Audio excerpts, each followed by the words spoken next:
நீங்கள் போய்கொண்டிருக்கிற இந்த காரியத்திலே கர்த்தர் வாக்கு கொடுக்கிறார். முடிவிலே நான் உனக்கு ஒரு பெரிய ஜெயத்தை கட்டளை இடுவேன். எதிரி ஜெயிக்கிறதை குறித்து நீ பயப்பட வேண்டாம். எதிரி ஜெயிக்கிறதை குறித்து நீ கலங்க வேண்டாம்.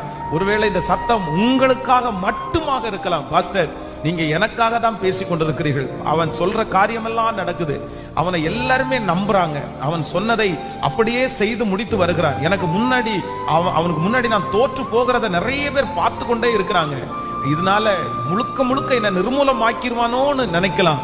ஆனால் கர்த்தர் உங்களுக்கும் எனக்கும் வாக்கு கொடுக்கிறார். இல்லை, நான் ஒன்று செய்ய போகிறேன். முடிவிலே சீக்கிரமாய் ஒரு முடிவு வரும். இந்த மாதம் முடிகிறதுக்குள்ளே ஒரு முடிவு வரும்.